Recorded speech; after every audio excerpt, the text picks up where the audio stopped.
Welcome to Behind the Paranormal with Paul and Ben Eno. What is the higher self? Can you, from another world, be your own guardian angel? How can you access this power or this gift? And welcome to the 91st edition of Behind the Paranormal with Paul and Ben Eno. I'm the aforementioned Ben, I like that word, and opening the show was my dad, co-host and partner in the paranormal, Paul.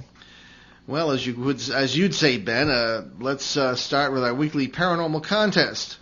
Mine sounds better than that. Anyway, right. Nobody but nobody got the answer to last week's question, so we're going to ask it again this week, and this time with a hint. At what famous haunted house in Illinois did a ghost hunter promise to put the spirits to rest, then drop dead himself a few hours later? The hint? The house was in Hickory Hill, Illinois. We know it's tough, but I think you can take it. Call us locally at 401-766-1240, or from anywhere in the U.S., 800-449-1240. The email address is eno@onworldwide.com. If I don't announce a winner during the show and you still think you have a shot, drop a line to me at ben@behindtheparanormal.com. Okay, and the winner gets a copy of the book Food for the Dead on the Trail of New England's Vampires by the distinguished folklorist and our good friend, Dr. Michael Bell, a past guest on the show and a future one as well. Right, and now to our subject for tonight, or well, today actually. Yeah. I'm really tired. I thought it was like 11 o'clock at night. And the big question, if there really is such a thing as a higher self, how do we get to it? And so to our guests. We often criticize psychics and mediums, but Donna and Dudley Voll are among the few we trust. They're real and they get it. Donna Voll has been a lifelong clairvoyant, which often frightened her as a child. As she matured, she experienced premonitions and prophecies. As the mother of 3 young children, the visions became more prevalent. She studied spiritual development, learning how to pray and meditate. Today, Donna helps others by teaching, as well as by bringing messages to others for their guidance and comfort. She is an ordained minister, continues her work as a clairvoyant, and an intuitive spiritual counselor. Dudley Voll, also an ordained minister and spiritual healer, is Donna's husband and teammate, teaching spiritual philosophy and development classes. He has spent the last 25 years studying comparative religion. Dudley has vision quested with the Native American tradition, has taken wilderness survival training, and he has even hiked the Appalachian Trail, which for you people living outside the U.S. is a 2,000-mile footpath in the eastern United States. He has also studied yoga and Tai Chi and has a gift for drum meditations. Donna and Dudley host the popular talk show Spirit Connections on AchieveRadio.com every Tuesday at 7 p.m. Eastern, 4 Pacific, and their website, www.angelstoguideyou.com. And Donna and Dudley Voll, welcome to Behind the Paranormal. Hey, Ben. Hey, Paul. How are you? Good morning. It's a bit of a surprise for you, I guess, eh? Well, we had just had a little date confusion, but you know what? We're here. We're good. Everything's fine with us. Oh, we appreciate that. Okay. We love this topic. We love this subject, and we love you guys. So it's an easy discussion, I think. Great. Well, you're the people to talk about it with. Well, Ben, take it away. Ben's got our first question. Well, first things first, what is the higher self? Well, a good way to look at the higher self, I think, is to recognize that we don't have to die to become a spirit. People sometimes think, well, I become a spirit after my body stops. But the fact is, we already are a beautiful, powerful spiritual energy entity, and we are consistently this spirit. And this spiritual part of us then decides that it wants to experience things through what we would call the mental plane, the astral plane, and the physical world. And so it creates, more or less, a vehicle, a body, a way to do that, come through. And so our higher self is always in existence. It's that part of our spirit that's connected to God, to the divine, that great field of energy that is all there is, the greater consciousness. And so it has awareness. This is the part of us that has the knowing.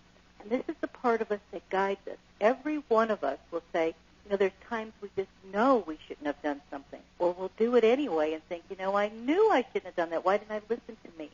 We can have insights, gut feelings. We can have visions, dreams. And the most important thing about higher self is we can really start to work with the higher self of us, our greater spirit, and step outside of the limit of this physical reality. We have great guidance, protection, and wisdom that comes to us. So the higher self is really the true nature of who we are, and it's that higher part of us, meaning a higher frequency, a higher vibration. That is what we are expressing, and it's just expressing through this little body right now as the thought. You could also say with our people go, well, it's your conscience, and that's really your higher self telling you things. But I have a little analogy that I'd like to tell you that to help people, to help explain, give you an idea of how the higher self works. And since I'm a great believer in the hermetic action, as above, so below as above, etc., is that I'm going to use an analogy of a power plant and your house. Because you have the power plant which produces electricity or energy, sends that energy to your house. Well, if you were to take all that power going directly from the power plant into your house, you turn on a switch, all your lights are blown because there's too much energy coming from that power plant into your house. So what happens is that you look outside on a telephone pole or an electric pole up near your house, you see this gray cylinder, which is a transformer. And the energy from that power, the generating plant, goes to that transformer, and then a transformer transforms the energy down to go into your house. And so when you turn on a light bulb, it doesn't blow everything in your house. So it transforms the electricity down to what we can use in our house. Yeah, if you look at it, the higher self would be the same thing. God would be the generating plant, sending the energy of the universe out, and then we are the house. Our bodies are the house. So if we were to take all that energy from God and bring it into us, we would explode. So we have the higher self, which would be acting as the transformer that takes the energy from God and the universe, and then takes it from the spiritual and brings it down to us. So we can use that power, so what we need and what we can accept. We can use that power and energy in our lives. So that's sort of an idea of what are the ways that the higher self works. Yeah, that's an excellent analogy, Dudley, because a little bit later on, we're going to read an email that is probably one of the most amazing and mind-expanding communications I've ever received, and it has to do precisely with this. And it raises the question of how much energy, to use your analogy, can we take? At what point in our evolution are we? How far can we go, in other words, in discovering these things? But let me just remind everybody, our call-in numbers today, if you dare, 401-766-1240 locally, 800-449-1240 from anywhere in the USA, 449-1240. Now, we use different terms, Ben and me, and you and Dudley, Donna, but we tend to agree on the basics here. Now, the way we would put it in our ideas about the paranormal, that it's not so much some spirit world as it is all kinds of life forms, including people who are dead here and alive somewhere or someone else, interacting because of these parallel worlds. So how does this traditional idea of the higher self that you've just described work with this newer idea of parallel worlds? I mean, to us, we're existing in a higher self manifestation in some other world, some other time, but it's all us because, we're all kind of together, and our self is really not. I don't believe in the self in the sense that it's an individual. I believe in it as a facet of everyone, and vice versa. It's kind of a hard concept to explain, but why don't you try and explain it? I mean, how does the old idea of the higher self fit with the newer idea of parallel worlds? I think the new way we look at the higher self really isn't what we would say an older way. The spiritual part of us is this power part. It is the part that connects to all things. The higher self, or the spirit of us, doesn't live in just one spirit world. It's not just in heaven, and it's existing in heaven, and it's connecting. It's all interconnected to all different places, realms, parallel existences. And this is a cool way to look at it. A lot of people look at things in a very reincarnation facet of, you die and come back, you die and come back, you die and come back. And the way you and Dudley and I and Ben, we've all discussed the parallel universe, the multi-universe. The cool thing is the higher self is interconnected to all of them. And so your higher self, your true nature, who you really are, your essence, let's say, is able to interconnect and to experience and to contribute and to work with all of these multiverses simultaneously. And so what we can start to look at, which I think supports our ideas of a multiverse and parallel universes, is that we don't have the limitation of the higher self is now involved in this body of Donna Voll, and so this is the only thing going on for the higher self. And then, we could look back in the past life, maybe of this was in China.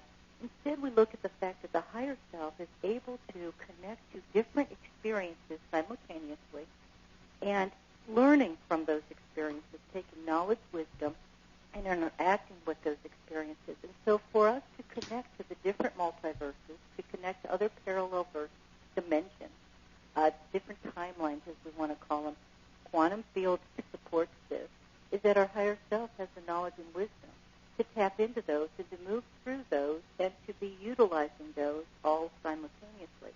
We can have experiences, like we can have phobias, we can have thoughts and ideas of other spaces and times and places. Somebody may say, I remember being a druid monk. I can remember it.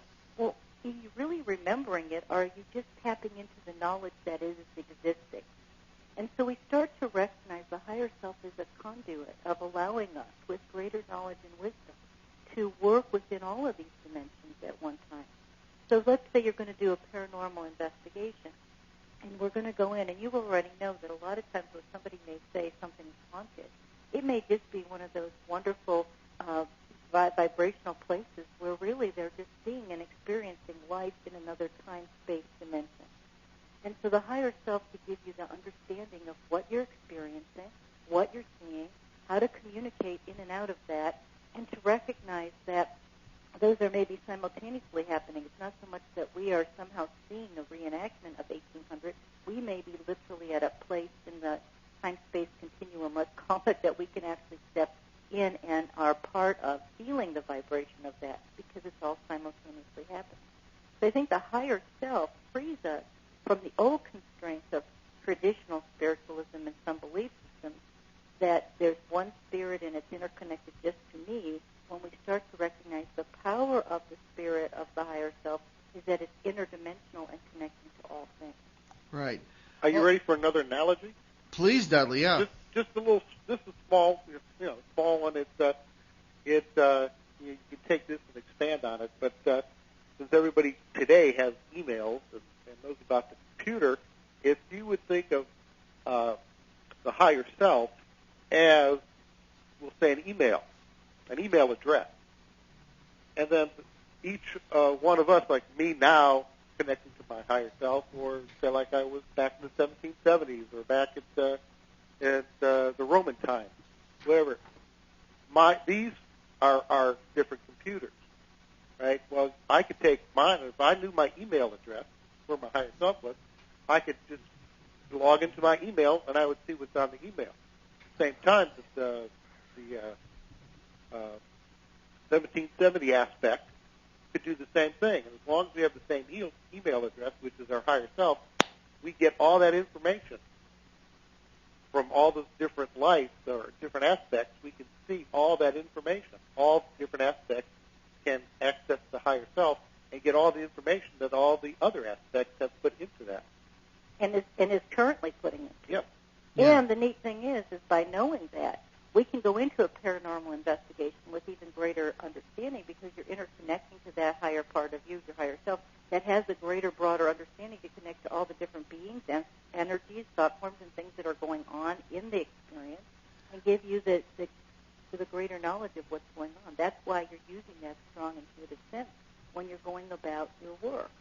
So I think it helps us in daily life because we're guided and protected, and if we have a fear or phobia, we have an inner knowing, we can interconnect to all these different spaces and places. We can bring in great information, insight. We can shift and change things in the consciousness of this world because there's other parts of our higher self, let's say, or higher self of the higher self that can guide us. So it moves us past the limit that you die and come back. It takes us to a space that there's all this happening simultaneously. One good way to look at it that we've often taught is that if you could look at a school and you walk in the main high school, you could know that there's other classrooms happening. You're aware of it, but you can only be in one at a time. I can go to the office and know that lunchroom is happening, but I can't be in lunchroom.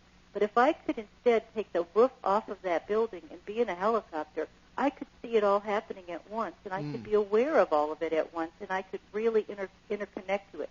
The higher self's like that, able to take that space and that vantage point and connect into an energy in each one of those rooms in the school so it can participate simultaneously as opposed to the limitation of a physical consciousness that we're really just walking into one at a time. That's another excellent analogy. We're going to take a commercial break. When we come back, we're going to take everything we've said and we're going to use this email to see what happens when a person in day-to-day life starts to experience all this for real. We'll be right back.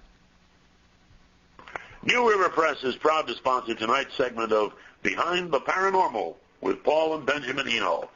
New River Press offers the best in unusual New Age books. Stand by the side of tonight's host, Paul Eno, as he battles poltergeists and helps suffering souls and families in the critically acclaimed books Faces at the Window and Footsteps in the Attic. Plunge deeper into the paranormal with Paul and learn about its influence on human history, its action in our daily lives, and its ultimate meaning for us in the best-selling Turning Home, God, Ghosts, and Human Destiny. Available now from New River Press, publishers of unusual books. Visit newriverpress.com, amazon.com, or your favorite bookstore. And set for release late this year in one of the most unusual books on the subject ever written, Paul gives us Dancing Past the Graveyard, What Ghosts Have to Say About God. Paul and Ben Eno here on WON 1240 AM and ONWorldwide.com. And our guests, Donna and Dudley Voll, ordained ministers, teachers, psychics, paranormal investigators. And we're talking today about the higher self, a term we may be familiar with, but I think that very few people understand. And we're relating it to the idea of parallel worlds, which is the basis for our paranormal work, I should say. Now, this is from Mark B. I'm not going to give his last name. He asked that I not. In San Diego, California. And I want everyone's, Ben and Donna and Dudley, you've never heard this before, and I want your honest opinion of how this is, because I think it's an application on a day-to-day basis from an ordinary person who was experiencing what we've been describing. Okay. I'm not quite sure how to write this because I'm scared and excited at the same time. I have read everything you have written, presumably me, and have listened to almost every show. Your ideas about the paranormal and its personal meaning for me is mind-boggling. Your ideas about parallel worlds have opened up the whole situation in the haunted house, quote-unquote, I have lived in for most of my life. And the people I had thought of as ghosts are learning too. They were afraid, but now we are actually exchanging ideas. My consciousness is changing. I am not only aware of several other worlds where my new acquaintances are living, but of at least 4 worlds where I am living parallel lives. I have a solid sense that it's all me and that I have grown, just like you said. But there are times when I feel I am losing touch with this conscious world where I have to live and work in what is so lightly called the real world. I thank you for opening the multiverse to me, but I have one question and concern. How do I handle this from here on? I do not want to be considered crazy as my consciousness expands. How do I keep growing in the multiverse and keep my feet planted in my conscious world? That's the end. That's just great. It is, but he's, this can be a frightening, because it's happened to Ben and me both. When, I don't just write about this stuff. I've tried to live it. My spiritual life from way back when I was in the seminary led me in a very orderly and regular and reverent manner right into this. I know what this guy's going through. But I also worked with people in psychiatric hospitals who were going through the same thing, but who were considered by society to be nuts and could not function. What is your reaction to his concern that how do you function and still grow into your higher self? Well, I think there is a fine line between a good clairvoyant and a schizophrenic, okay? And I say that not jokingly, but truthfully, because truly clairvoyance and the ability to see, sense, and understand your higher self, different worlds around you, entities, energies, dimensions, is a spiritual gift, because your higher self, when we talk about spirit gifts, and people will maybe recognize that through religion or training, that the gifts of our spirit is really the accessibility of the talents and abilities our higher self offers through us. That's why we can have amazing things happen. We can have knowing, precognition. Miraculous things can come through because our spirit is really able to really understand natural law and move through this world here very easily. The more we let this pour through us, the greater we'll have awarenesses, visions, understanding, communications, interdimensional communications, and experiences. So I think that that's true. When I say it would be somebody who would be more schizophrenic, is because they open a doorway. A doorway's been open in this way, but not through the higher self. It's opened inadvertently through sometimes using energies, drugs, sex abuse, all sorts of different things that can push someone's energy button and, move through their energy system before it was able to, and not through the higher self, so there's not a sense of cautionary protection. The higher self, or the true spirit of us, will never open doorways to us that are unsafe to us if we are working through the higher self only. If we start opening doorways on ourselves through, as we've discussed before, Ouija boards and seances and things that are not done in good spiritual order, right vibration, right order, we can open up things and have all sorts of attachments to us. That's going to happen whether we know about the higher self or not, depending what doors we open. So I think his point is well taken. The way that he can be assured that he's not having a problem is by going into the spiritual direction. That if you pray and if you meditate and if you focus on hearing and communicating first with your own true spirit and through that connection through God, if you start to know the voice of your higher self, that inner connection that guides and protects you first, it will be that the gatekeeper, the eliminator of all this lower energy or entities that will come toward you or affect you. I work as a daily basis. This is my work, and Paul knows this, and so does Ben. I work with different worlds. I work with spirit communication. So people will often ask me, how do you not get a bad thing come to you? How do you not have, when you're opening up to that field? And the answer is I open up through moving the vibration through prayer. It puts us in a higher frequency so the lower energies cannot connect into it. And going to my higher self is the greater guidance that understands what I'm dealing with, who I'm dealing with, why it's coming through, and is that one that weeds out the stuff. So for your listener, if he were to really work for a while on being consistent with prayer, learning to do some good meditation, and not having just the conversations into these other worlds, but asking his higher self to start to guide him and direct him. And then, like what I do, if something appears to me, Paul, if I suddenly have an entity appear in my room, I don't engage with the entity. I don't go up to the entity and say, what are you doing here? Who are you? I stop, I shift, I say a prayer, I ask my higher self, God, I say,